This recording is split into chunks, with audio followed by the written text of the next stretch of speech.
Hello বন্ধুরা, আমার এই ছোট্ট চ্যানেলে সবাইকে স্বাগত। আশা করি সবাই ভালোই আছো। আমিও মোটামুটি ভালো আছি। আজকে তোমাদের সাথে একটা নতুন রেসিপি শেয়ার করব। কাঁচকলার কোপ্তাকারি। কাঁচকলাগুলোকে আগে একটা করে কেটে নিয়েছি মাঝে, আর দুটো আলু দিয়ে নুন হলুদ দিয়ে প্রেসার কুকারে একটা সিটি দিয়ে সিদ্ধ করে নেব।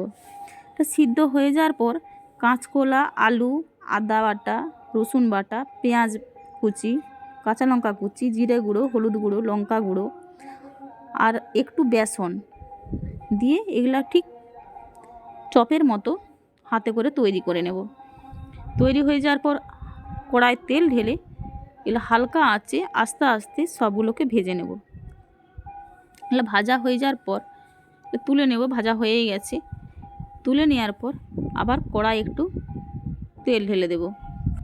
তেল দেওয়ার পর আমি তো এই কোপ্তা কারিতে আলু দেবো। আলুগুলো একটু হালকা করে নুন হলুদ দিয়ে ভেজে নেব। এটা ভাজা হওয়ার পর তেল দিয়ে গোটা লঙ্কা, পেঁয়াজ, রসুন আর আদাটাকে ছোটো ছোটো করে কেটে নিয়েছি, আর তার সাথে একটু কাঁচা লঙ্কা দেবো। এগুলোকে হালকা ভেজে নিতে হবে, বেশি ভাজা চলবে না। আর একটু গোটা জিরে দেব।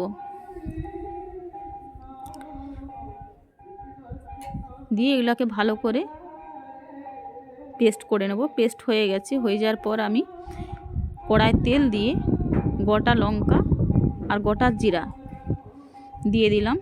একটু ভাজা হয়ে যাওয়ার পর আমি যে পেস্ট করে রেখেছিলাম মশলাগুলো, পেস্টটা দিয়ে দিলাম এতে। তারপর একটু লঙ্কা গুঁড়ো আর একটু হলুদ গুঁড়ো দিয়ে দিলাম। এটাকে দেওয়ার পর ভালো করে একটু কষিয়ে নিতে হবে। তারপর টমেটো দিয়ে দিলাম। টমেটো দিলে না স্বাদটা খুব সুন্দর আসে। তারপরে যে আলুগুলো ভেজে রাখা আলুগুলো দিয়ে দিলাম।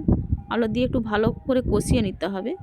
কষানো হয়ে গেলে উষ্ণ গরম জল করে দিয়ে দিতে হবে, কারণ উষ্ণ গরম জল দিলে স্বাদটা খুব সুন্দর আসে।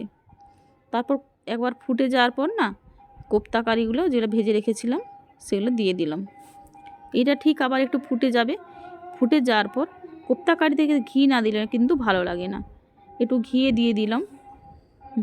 ঘি তো শীতের দিনে একটুকুন না বসে গেছে, গরমে আস্তে আস্তে গলে যাবে। দিয়ে ঠিক এটা চারদিকে হয়ে এসছে। ঘিটা গলে যাওয়ার পর এটা আমি নামিয়ে নেব। এটা হয়ে গেছে। আজকে এখানেই শেষ করলাম। পরের ভিডিওতে আবার আসছি। সবাই ভালো থাকবে, সুস্থ থাকবে এবং ভালো রাখবে সবাইকে।